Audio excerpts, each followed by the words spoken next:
Knock 'em stiff.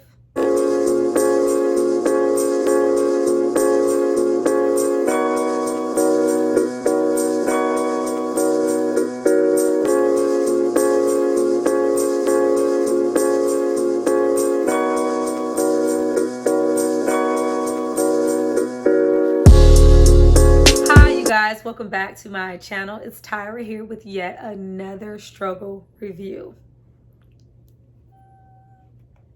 Here to talk to you guys about The Devil All the Time. Man, this movie was everything that I feel like we're missing from movies that have been coming out recently.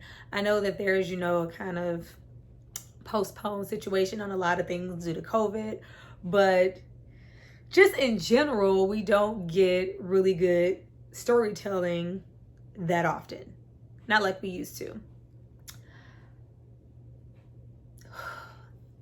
That was a good sigh, because some sighs are like terrible. That was a good sigh. This movie was so good. Unexpectedly good, because I don't know what other reviewers do, but when I review something, I kind of try to avoid it. I don't look at any trailers, any promotion, which is easy because Netflix does such a shitty job of promoting things that are good. Like, it'll be some gems on Netflix and you won't even know that they're there unless you just, it's word of mouth, or you just happen to run across it. It was like, that was really good. Why didn't I know about it? Like The Old Guard. But before we get into this review, really deep into this spoilers review, I'm going to say spoilers because I was going to be doing non-spoiler review, but it was too good for that. Like, no, we got to talk about it. Before we do that, though, I'm going to need you guys to go and subscribe. So I'm going to give you a minute to do so. And then we're going to come back. And, of course, we're going to talk about who stole the show in this movie when I was not expecting them to.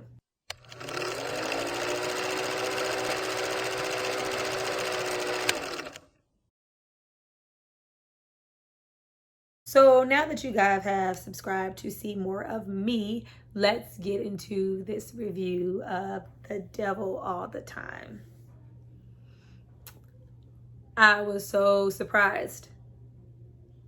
I am glad that I didn't try to go ahead of time and read anything or look at any other reviews or read up on the author. I just wanted to watch the movie like sight unseen. I just wanted to be surprised. And I was.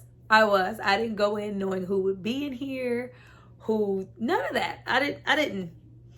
But as soon as the movie starts, we are met with Bill Skarsgård, who was really good here. Was really good. As soon as I saw Bill Skarsgård, I was like, that's all I needed to see. We know what he brings. Phenomenal actor. But we get into Bill Skarsgård's life. And we're set, in the 1950s. He's just come back from fighting in World War II. And we see that he is suffering from PTSD. Now, when we get back to Knock 'em Stiff, I love those little country town names. Like, I'm from Sugar Ditch. I'm from Knock 'em Stiff. We get back home and we get to Knock 'em Stiff, and we get to see backstory, character development. We got so much of it here. I almost fainted. It was so much. There was no stone left unturned. We get into his home life. And what has scarred him from the war, him seeing soldiers strung up on a cross and left for dead, and, having to take the soldier out of his misery. Though he didn't pull the trigger, he was there to see it. And it's kind of scarred him on religion and the symbols of, the Christ on the cross, Bibles, things like going to church. Whereas his home life, we see that his mother was probably one of those mothers who brought him up in church, never missed a day of service, never missed, Bible study, goes through her pastor and prays about every little thing under the sun. So not wanting to pray anymore and not having faith just wasn't going to go in his house. But he gets there and he gets home and he is smitten with this waitress. Her name is Charlotte. And we see right away that he's drawn to her. And we're also introduced to, our side characters who we'll get to later. We are introduced to so many characters. I'm kind of going to go along with the story, but kind of as we get into more of the characters, kind of elaborate on them and what they brought instead of going from scene to scene to scene. But, he's taken with Charlotte, but we see that his mom has a whole different plan. If my baby comes home, he's going to marry her. Because she's some, lonely girl, no family. I'm going to give her my son. So Southern. She, will have the honor of being with my son, marrying my son. Because who wouldn't want to marry my son? If my baby comes home safe from this war. Nope. We have another plan. But while we're supposed to be so enamored with our son, this woman has her sights set on this duo that's coming into the churches and, filling people with the Holy Spirit. I like that it was very believable for them to do that, but it was also campy and laughable. And, him pouring and taking all the spiders and pouring them on himself. And it's like, what? But, for that era and, believe, look how much I believe. I'm willing to pour these spiders on myself and know that God would protect me.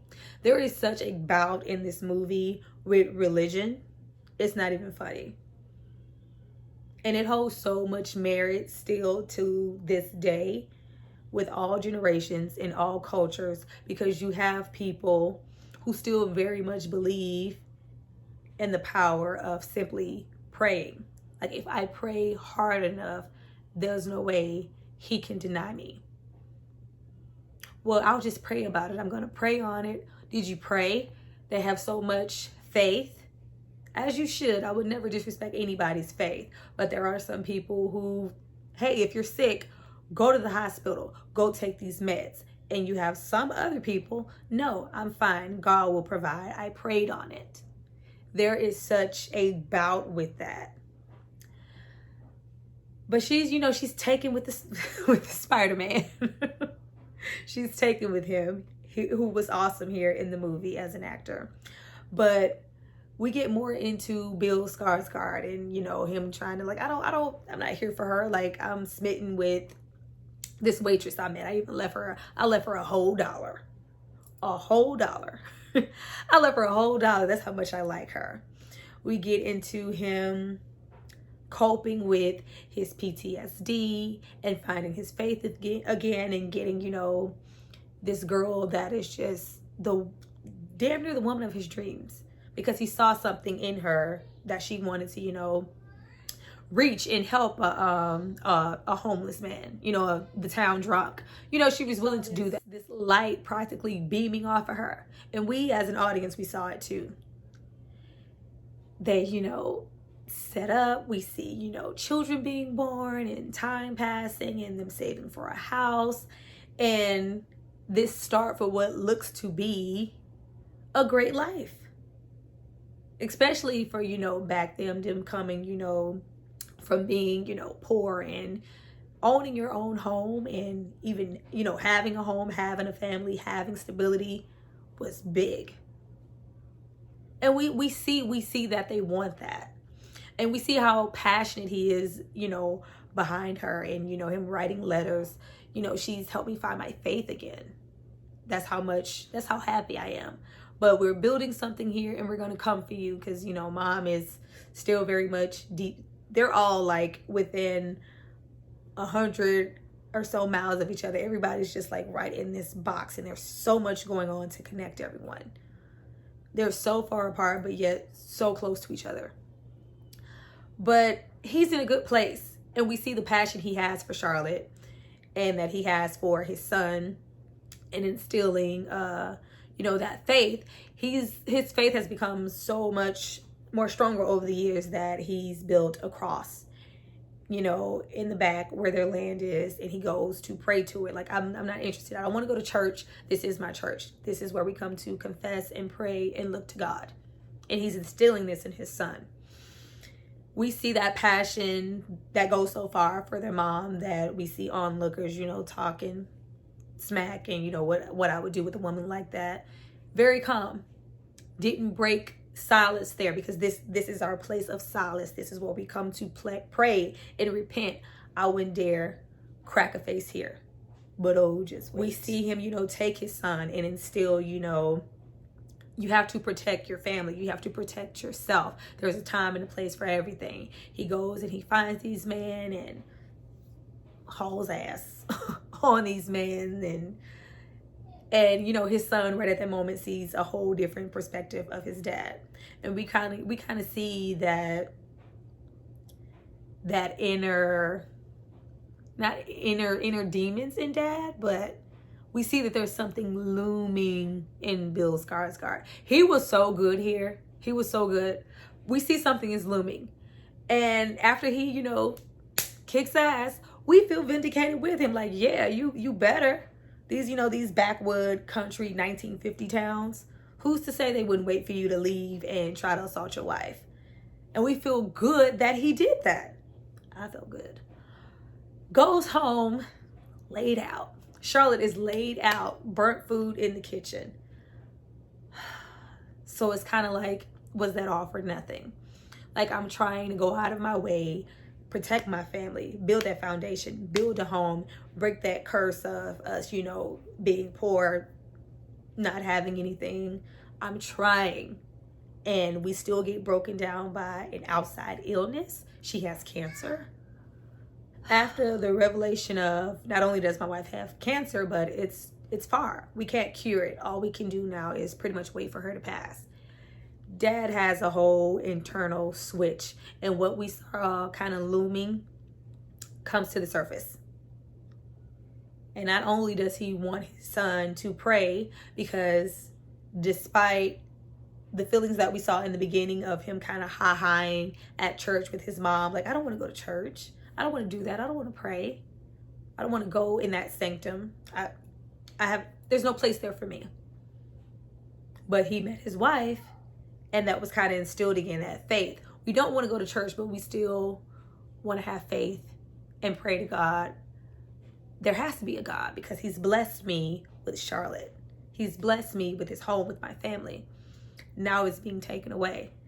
Now we are praying. Not only are we praying, but we are beating our son, instilling it in our son. Like, you have to pray. If you want your mom to live, like, damn near, like, you're responsible for her living through prayer. I need you to pray harder. He even goes as far as to sacrifice the family dog. And, you know, I bring this to you. I'm sacrificing this for you to save my wife, save his mother. I want you to save her. And we are just waiting as an audience, because we know that's not how things work. And of course, she dies. Now I'm thinking, because I remember I haven't looked at anything, read anything. I'm thinking at this point, we're going to go on a journey with his son, his adult son, who's, you know, played by Tom Holland as an adult. I'm not sure who the child actor was. We're going to go on this journey of his dad feeling resentment towards his son. Like, you didn't pray hard enough. You didn't want it hard enough. We didn't do well enough for your mother to live. I thought we were going to go on that journey.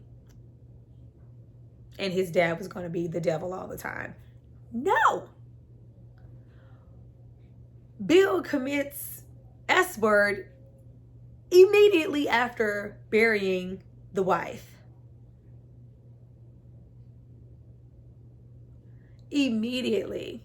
And you know, his son, he finds this pie on the porch, which was like a representation of blood, because it was so red, and he was, you know, eating it with his hand, because he was just so disgusted at his dad. Like, not only is my mom gone, but you sacrificed my dog. Like, I'm going to bury my dog and give him a proper burial as a child. This poor baby. And to find his dad there, who's killed himself, First of all, it was Bill Skarsgård. I was so invested in Bill in this movie. I was like, what the hell am I supposed to do for the rest of the hour and 20 minutes of this movie if y'all just then kill Bill, no pun intended, right now? I was like, I seen, of course I seen the picture. I seen Tom Holland, Spider-Man. But I am, a 90s, 2000s kid. Tobey Maguire will always be my Spider-Man. So I wasn't too hyped to see Tom Holland. I didn't know what he was going to bring. But oh boy, was I pleasantly surprised. Now, while all of this is going on the other side of the world, as they make it seem, even though these people are so close to each other, there's a whole nother baby girl being born that coincide with, Bill Skarsgård's son being born. She settles down. Her name is Helen. She settles down with the, gospel truth. And, lives with his brother who's, in a wheelchair and is very content with her life. She is smitten with the way he praises, the way he worships, the things he has to say. She's smitten with his faith.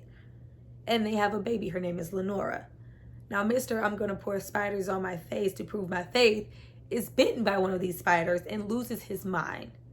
Lenora brings her baby girl to Bill Skarsgård's mom to watch why they have, let's just, have a little time alone. Let's have some space because you've been in the closet waiting for a sign because you've lost your mind.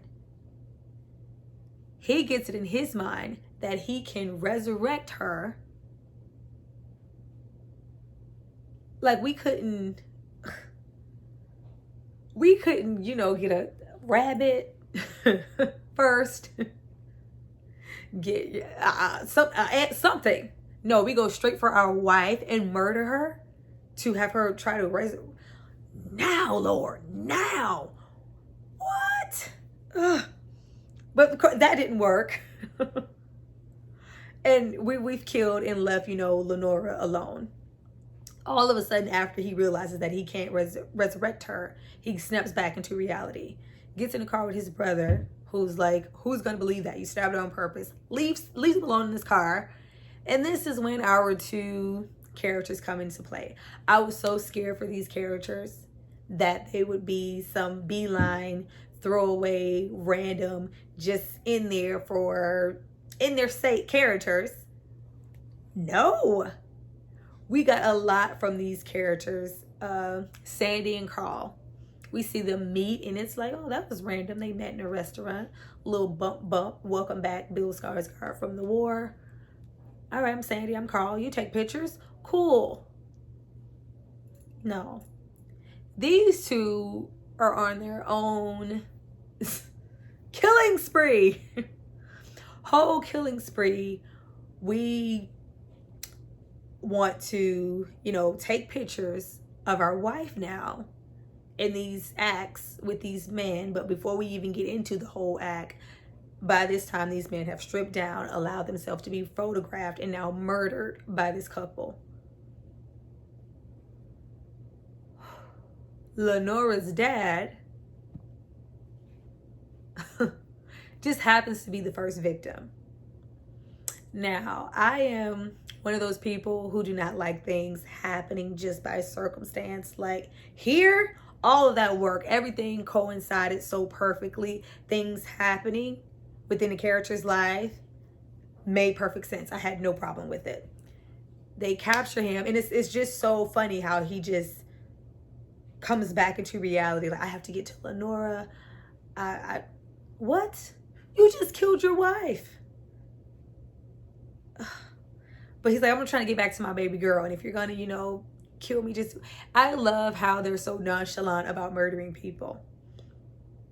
And you just kind of get more into... we see it, with our... with all the murders. Some people are just there. They had that, God...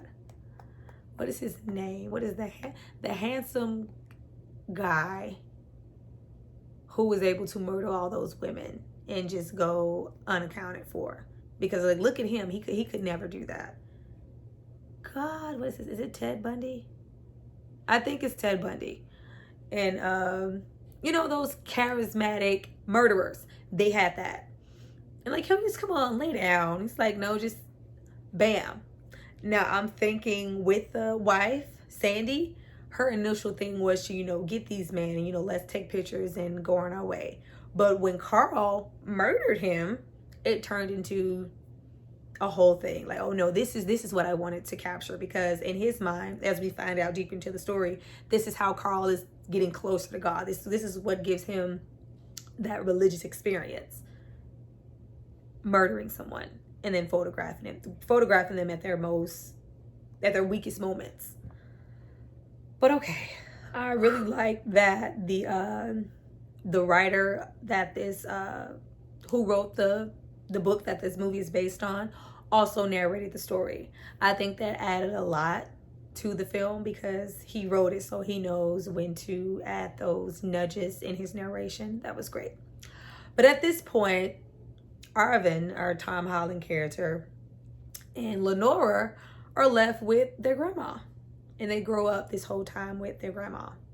We see time go by and a birthday happen, and he's, you know, a young adult now, and he's given this gun that his dad brought home from the war. And it's supposedly the gun that murdered Hitler. Okay. But we get a little bit into their life. We see how much Tom, our Arvin, is like his dad, and how much Lenora is like her mom. He's very invested. She's very invested, you know, in her religion and praying, and goes to read the Bible at her mom's grave all the time. She's very optimistic and, you know, bright eyes and bushy tailed, and everything that happened is because the Lord wanted it to. Whereas Tom, such a young, broken spirit, seems like he has a plan to, like, I'm here. Like, I think if Lenora wasn't there, he would have kind of tried to get out of Knock'em Stiff a long time ago. He's trying to think of how to escape what seems to be a family curse. Like, we have, you know, a billion horrific things happening to our family. It's like limitless. Yet his family is still very much, everything happens for a reason. Things wouldn't have happened if, you know, God didn't want it to. Let's pray about it. Tom is like, and we see that he is where his dad was before he met his mom, Charlotte. But it's like his stepsister Lenora is kind of his Charlotte, and he wants to, you know, be her protector, be there for her, kind of smack her out of where she is, and, you know, wake up. Everything isn't sunshine and rainbows in church and prayer. You have to protect yourself. I'm not always going to be here to protect you.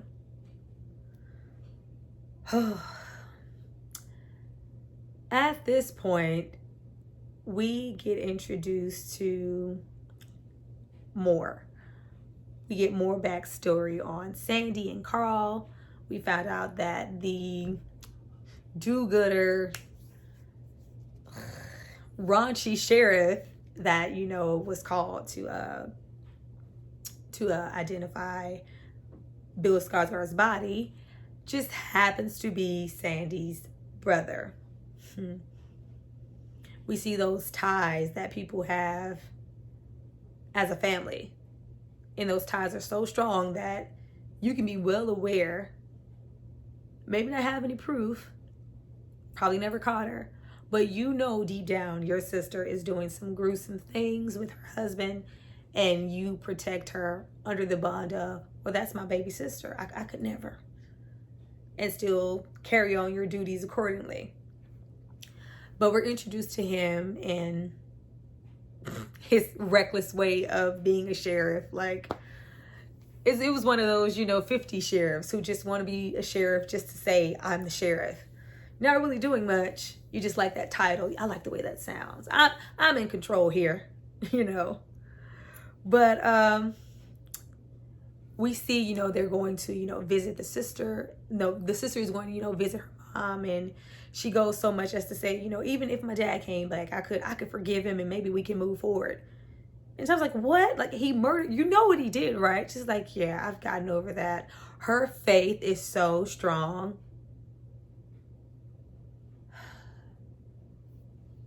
She could, you know, do just about anything in the name of faith. And we see how far that goes for her character. But we see that Tom is getting a little bit worn on, you know, protecting Lenore 24/7 and, you know, taking ass whoopings, trying to, you know, deter these bullies from her and, you know, being her everything. He wants to grow and get out of this cycle. She's very much so content. And she gets even more content where we are introduced to Robert Pattinson's preacher character. Man, I went in after I saw Bill. I was like, what am I supposed to do without Bill? Like, nobody's coming with that I need as an actor. Robert, if he could have like slithered onto the screen, it couldn't have been more obvious. He was so good here and so convincing as that sleazy, perverted preacher who uses their religion as a, you know, a blinder to sinister things and underlining things that they're trying to do to people who have so much faith in God and going to that preacher. And, you know, he would never harm me. He has faith. I can trust him. He has such leverage with that he can do all kinds of things. And decides to do these things to poor, unsuspecting Lenora. As soon as poor, precious Lenora, this family was catching no breaks. And we saw that meaning through all the characters, the devil all the time. That sinister, evil spirit was lingering everywhere throughout that town for everybody the entire time. Nobody was catching any breaks. And because I was waiting on one. No, nobody. Not even grandma with her chicken livers.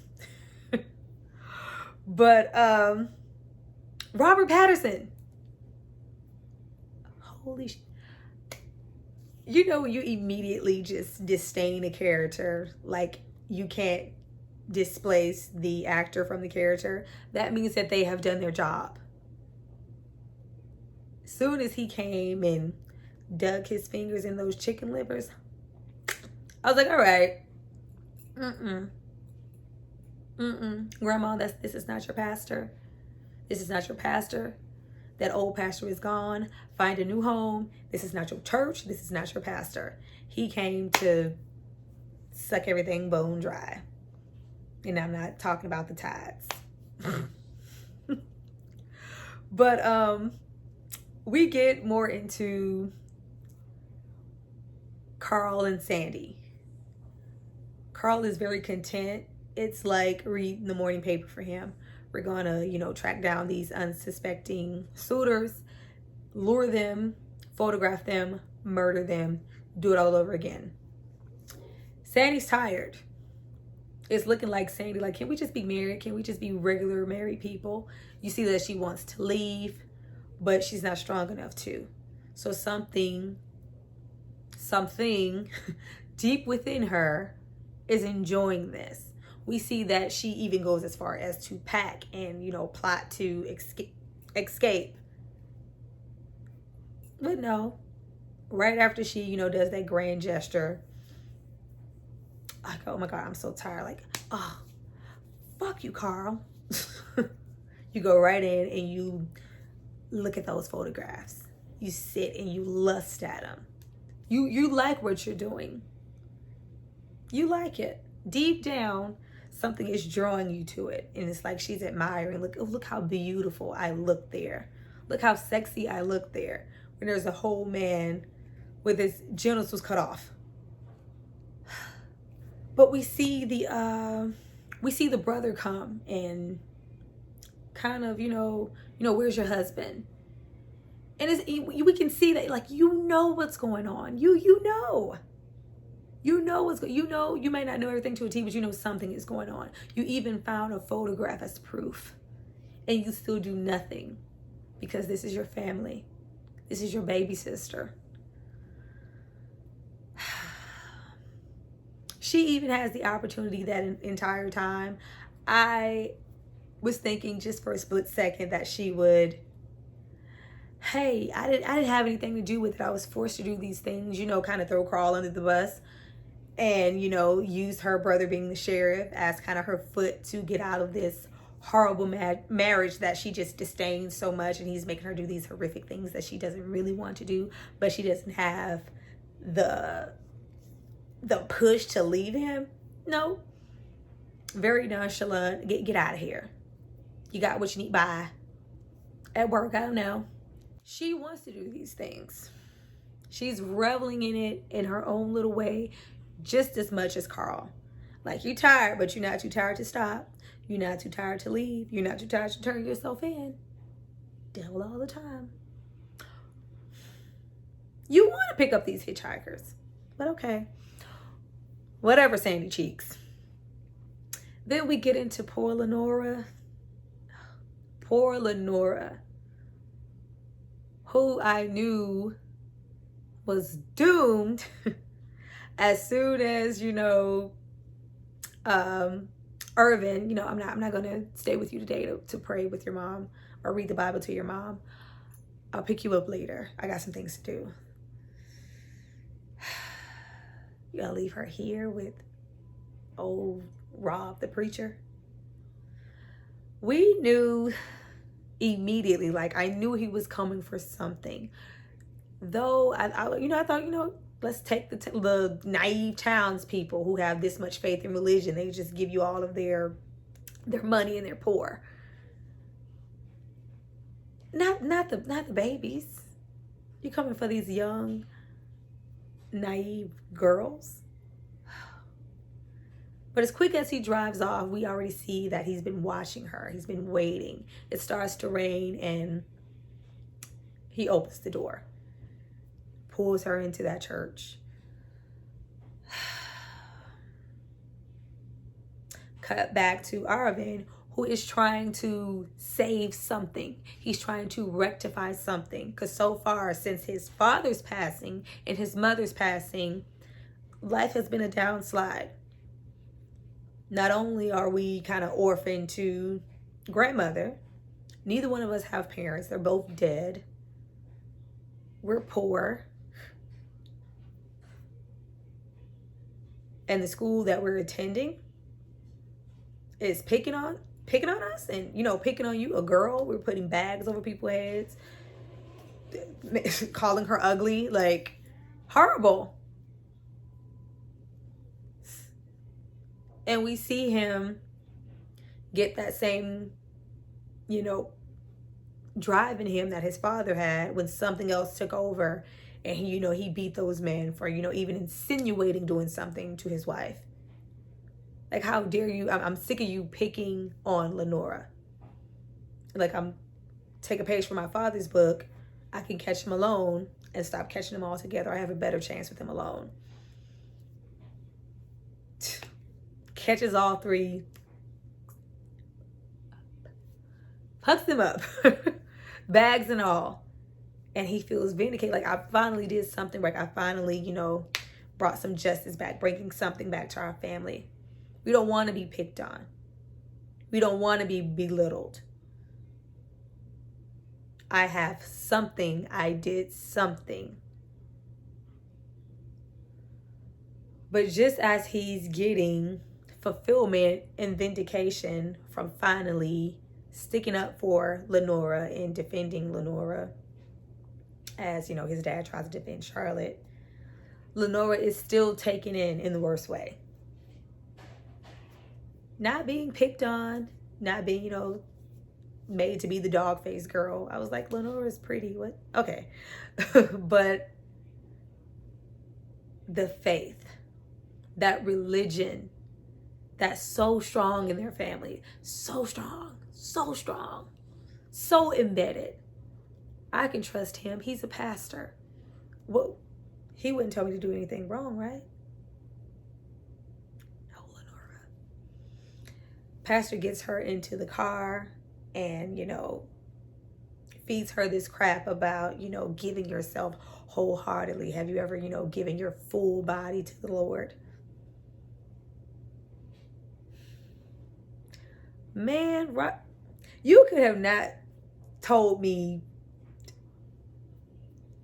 over 10 years ago that Mr. Twilight would be a credible actor. I did not see him or Kristen Stewart. I was like, this is bad. I always disdained Twilight and thought they were so cold and stiff and it was so teenage and hated it. He has did a whole 180. Great. Slithering on that screen. You wanted to just claw his eyes out on the screen, like don't touch her, don't do it, don't corrupt this one thing.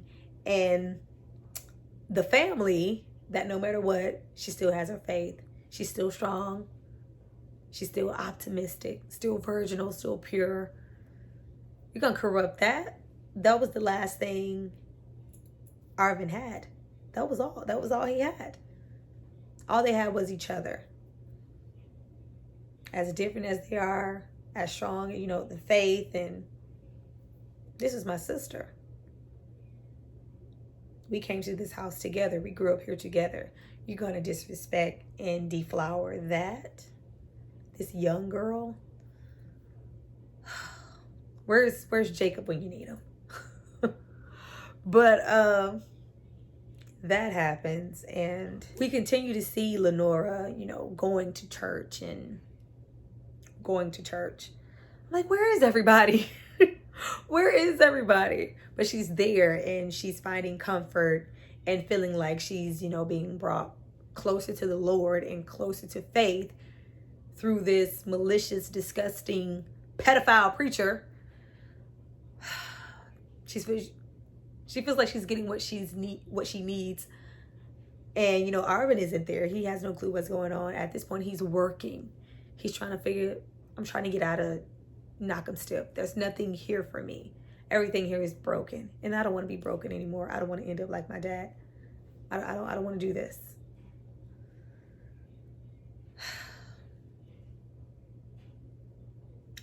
Lenora winds up pregnant. Of course, why not?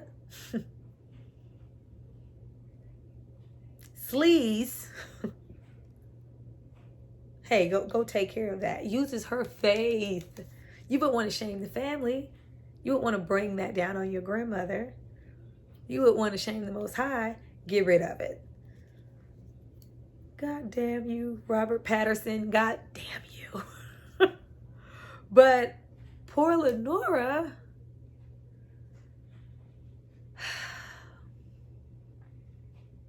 hangs herself by accident.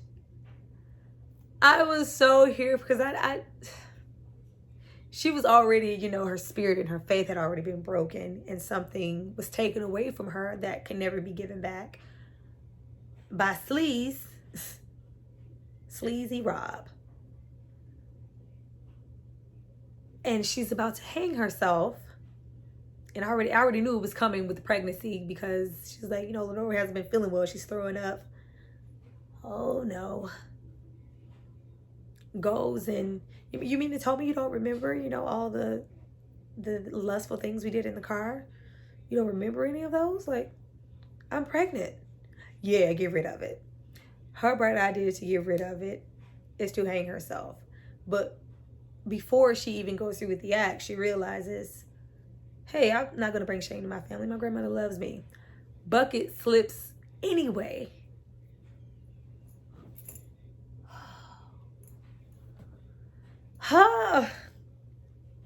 At that point, I knew it was the last straw. And we saw something bubbling, something looming, just like with his dad, how that shift changed after mom died, Charlotte. after Lenora died, there was nothing left to grasp onto. And that shift changed. And we saw this baby become a murderer. But he's so likable and so relatable and so understood and developed so well. We don't care. Like, shoot him, Tom. They deserve it. Shoot him, Arvin. They deserve it. He deserves this. I was waiting, like, when he, you know, got that Nazi pistol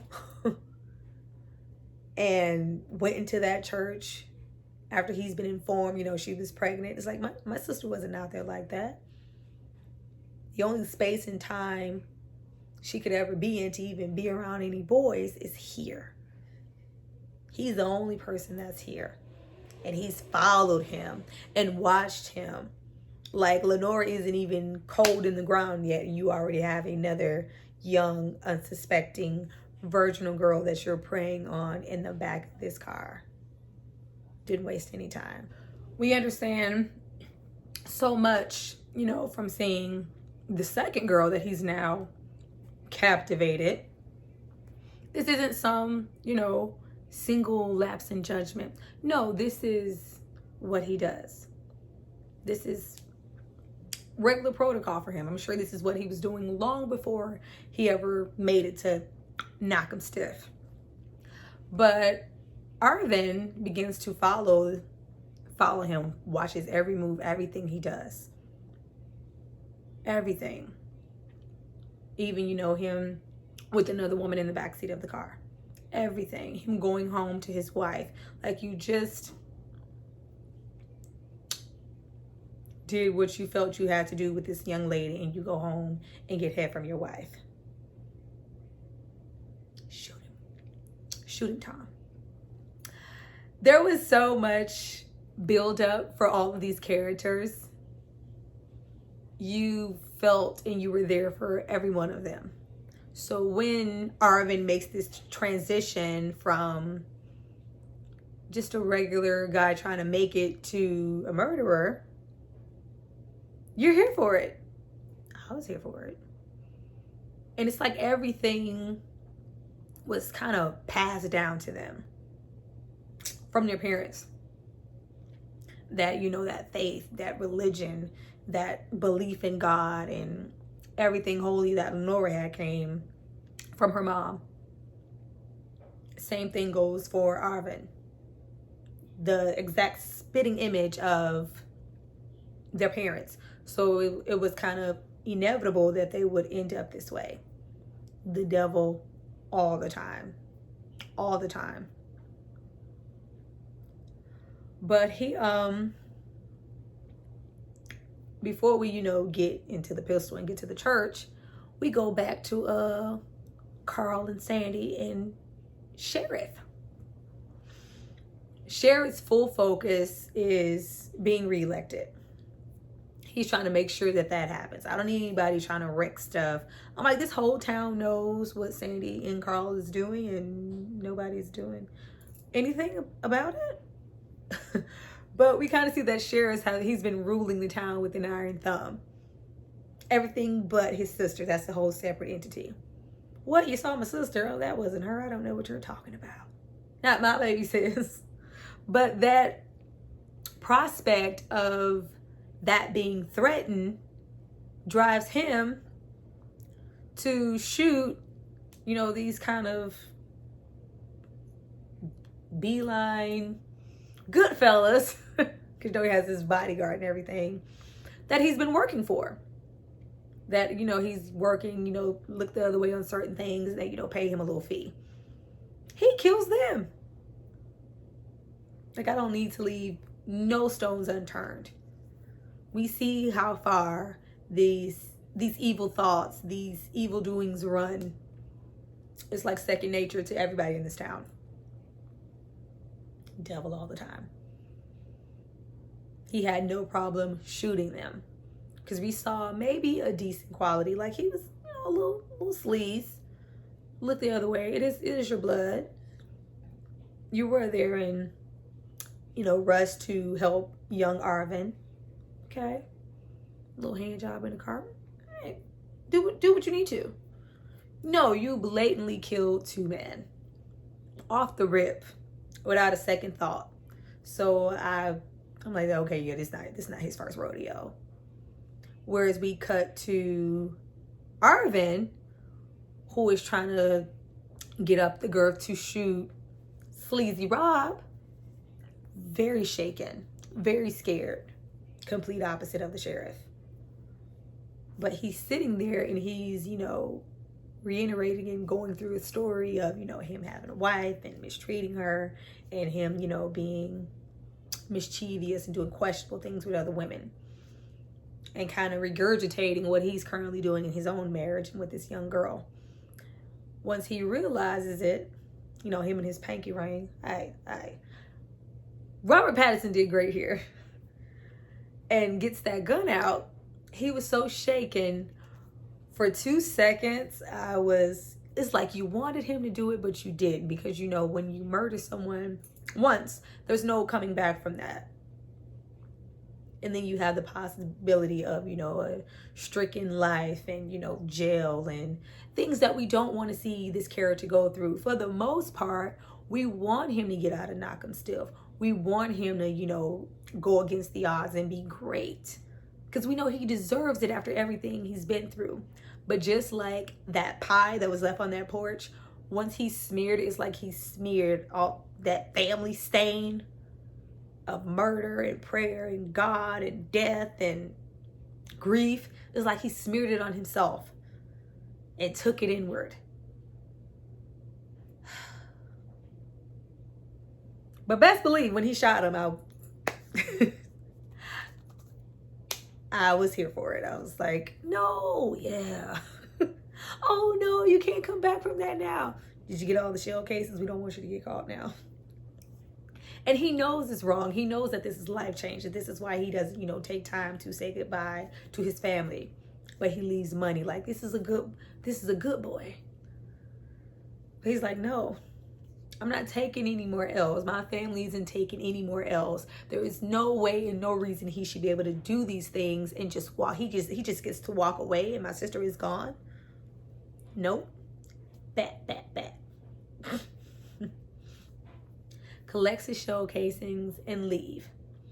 At this point, we've seen, of course, Sandy and Carl. This is many victims, but we kind of see the way that they do it. They pick up an unsuspecting hitchhiker. Those pull over. Let me use the bathroom, which turns into kind of a picnic situation in the woods. Like, y'all really falling for this. You ain't taking me to no damn woods. Let's eat. How about we commemorate this with a photo? And I'm sure we get more into, my wife took off her shirt. How about you take off yours? Until we are nude and then we're murdered. We see that I was like on, no! We have seen, Arvin commit this crime. But deep down, we just want him to get away. We just don't get arrested. Is he going to get arrested? Is he going to get away? Because we see that the car isn't working so well. We've already seen, Sandy, she's so tired. And so he's like, hey, let's just get a steak and chill for a day. How about that? Would you like that? Like, I don't care, girl. This is what we're doing. Being married to me, Carl, this is what we do. Either you gonna roll with it or not. And you got to roll with it because you're too farly implicated in every single one. Y'all documented every single one of your murders through photographs that you keep on hand. Yeah, you roll with it. Where you going, girl? But the car has broken down and we see kind of like, him contemplating, what am I going to do? The car is breaking down. I'm like, is he going to fess up and go back and, take his, like a man, No. We get Carl and Sandy driving along and, hey, this is a different one. This is the young one. I don't know, isn't he a little young? And it's Arvin. I was like, this is how y'all gonna end this. Oh, please don't. Because we have not seen them fail once. Every single victim fell for it and was murdered in time. Every single one. And it's not like we have the aspect of being caught with our sheriff brother clearly not giving a damn and covering for these things. That's how close we know that these towns, and it's so close, like he's the sheriff of this whole situation. Miles and miles, a couple of miles, still the sheriff, still calling the same person. So if someone calls, hey, my brother's missing. Yep, don't know anything about it. Though you may have found these, these heinous men, genitals chopped off. No, without a shadow of a doubt, it's probably my sister and Carl.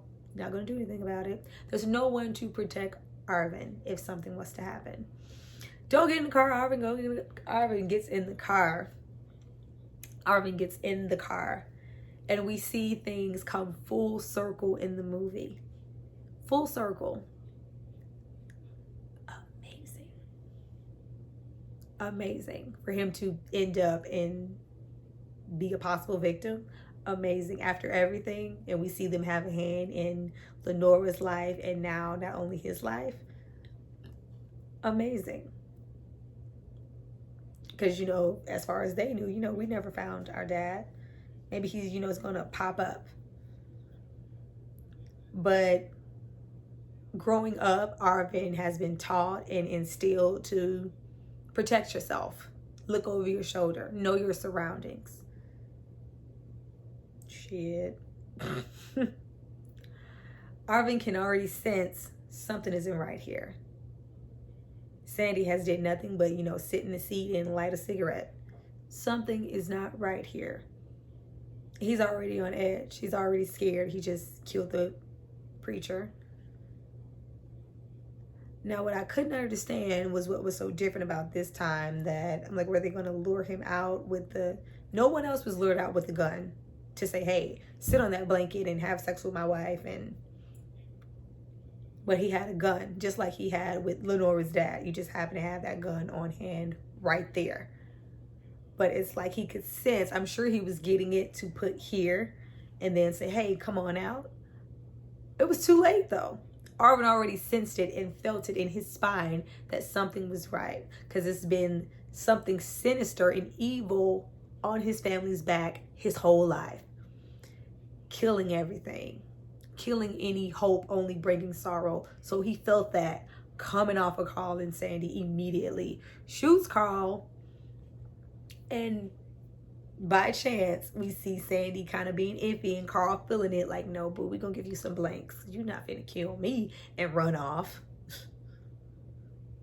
Puts blanks in Sandy's gun. Shoots. Nothing happens. And Arvin shoots Sandy. Oh.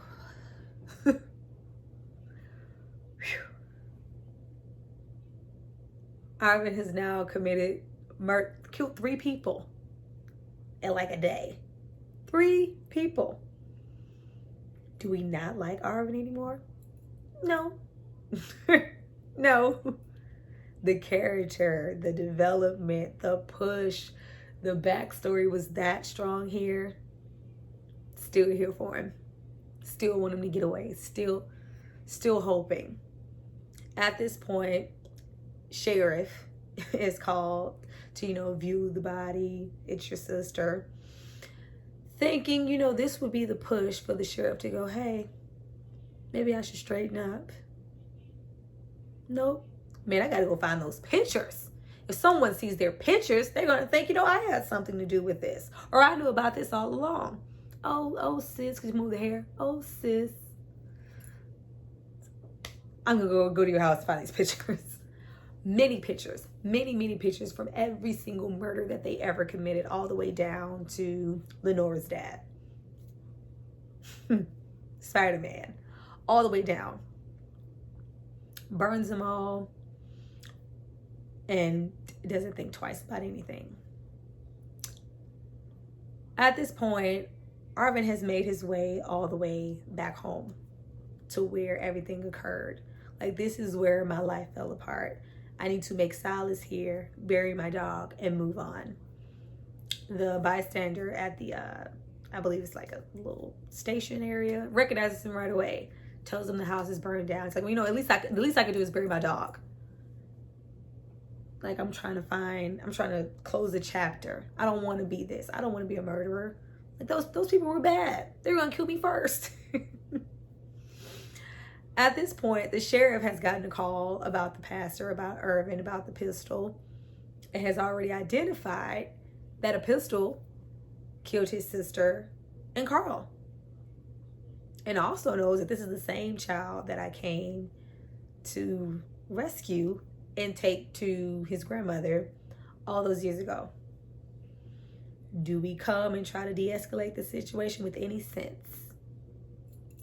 No, we just come with a shotgun. The devil all the time. There were no redeemed, saved characters this entire movie. But even the ones who weren't, well, except for Lenora, but see how that ended. Even the one that we were rooting for, Arvin, Tom Holland's character, became that same thing that he disdained, that he didn't want to be, that just seems to revel and knock him stiff. We still loved him though. Still had belief. I was like, I don't want him to die. I don't want him to commit these murders either. I don't want him to kill the sheriff. Like, you're tearing away a little bit of your humanity every time you kill one of these people. Bad people or not, still. Nope. He realizes who he is, buries the dog. Sheriff doesn't care. And it's like, just by chance, these bullets have missed him every opportunity and he's killed the other person. Every time. Because Sandy could have blew him away. Nope, it was blanks. In the church, he could have walked away after he, was shook up and shot Sleazy Rob in the hand. Nope, still made it a point to like, no, I'm going to murder you. Tries to, nope, I'm not surrendering. Either you're going to shoot me, I'm going to shoot you. I don't care. Shoots the sheriff first.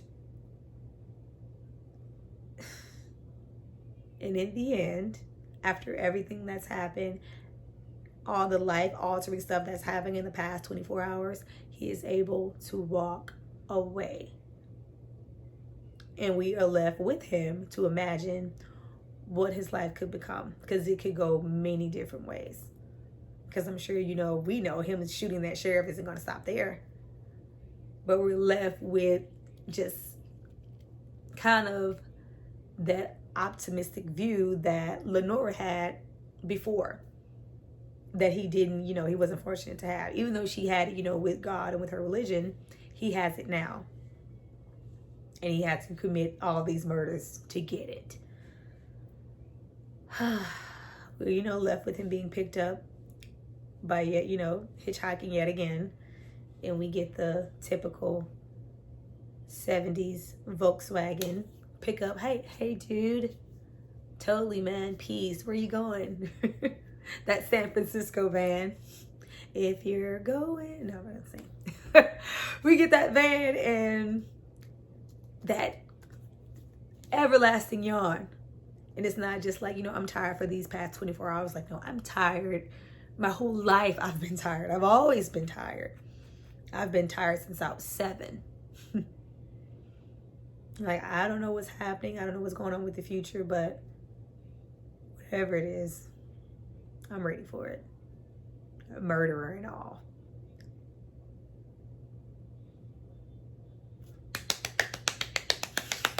So good. So good. So good. Awesome. As you can see from my thumbnail, I gave this movie a 10 out of 10. I loved every minute of it. I love all the casting. I love all the character build-up. I loved everything. The costuming, the cinematography. We were very much in 1950s, dirt poor, sugar ditch, knock 'em stiff, Ohio. We were there. Loved it. Bill Skarsgård, Tom Holland, awesome. I would never like beeline Tom Holland for Spider-Man again. I will very much now be invested in his other projects. Robert Pattinson is something to be reckoned with, which I've seen. You know, I also said that when I watched Lighthouse, but also here, like, he's a transformer. Love to see it. I hope you guys watch it. I'm hoping you watch it if you watch this review, because this was spoilers, honey. If you did, leave a comment. Tell me what your favorite part was about this movie. And, you know, we'll discuss it in the comments below. Let me know if I missed anything. I'm hoping I did, because it was a lot. The story was really gripping. But I see you guys for my next review. Bye.